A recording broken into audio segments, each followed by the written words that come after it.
पप्पा. ओ पप्पा. ओ पप्पा. हा. काय तुम्ही दिवसभर मोबाईलच बघत बसा. अहो तुम्ही रिटायर झाले म्हणून तुम्ही निवांते, मला कामाला जायचंय ना पण. आणि ती गाडी साफ करू सांगितली होती, घेतली का करून साफ? हो हो सांगितली, करून घेतली साहेब.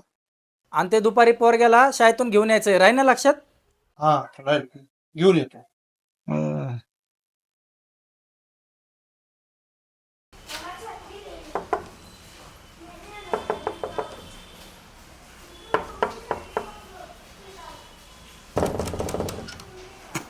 अरे, आला क्रिश तू? अहो काय आला बाबा, एवढा वेळ लागतो दरवाजा उघडायला? रिकामं घरी बसलेत तरी तुम्हाला दरवाजा उघडाय एवढा वेळ लागतो? एकतर कामं करून यायची आम्ही. अरे कृष्णा, काय बोलतोय बापाची असं? सकाळपासून बघतोय तू असंच बोलतोय. असं नाही तर कसं बोलू मग मी? ह्यांच्याकडून एक काम धड होत नाही.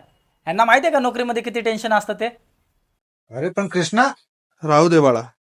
ह्याला वाटतंय हा एकटाच नोकरी करतोय. ह्याला वाटतं की बापाने आजही नोकरी करावी आणि सगळे पैसे पगार ह्याच्या हातात आणून द्यावा.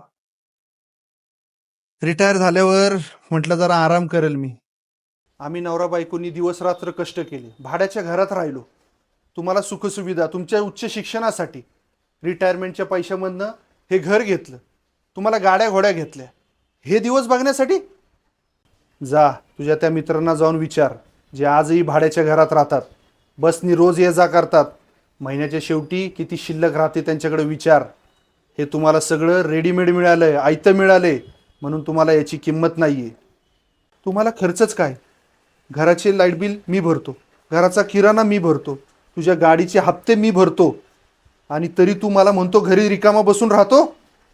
आणि असंच जर मला घरात राहायचं असेल तर मला ह्या घराचं भाडं द्यायचं उद्यापासून. तू किराणा तू भरायचा, लाईट बिल तू भरायचं. हे करू शकशील तू? अख्खं आयुष्य तुझ्या आईनी आणि मी कष्टात काढलं का? तर आमची मुलं सुखात राहावी म्हणून. आणि आज मी 40 वर्ष कष्ट केल्यानंतर जर आरामात दोन मिनिटं बसतोय तर तुला ते खुपतंय, बघवत नाही तुला ते. माझं हे बोलणं तुला आज कळणार नाही. ज्यावेळेस तू माझ्या वयाचा होशील, तुझा मुलगा तुला हे प्रश्न करेल, त्यावेळेस तुला माझे शब्द आठवतील. आणि देव करो अशी वेळ तुझ्यावर कधी येऊ नये. बाबा, मला माफ करा, माझं चुकलं. मी तुम्हाला समजू नाही शकलो.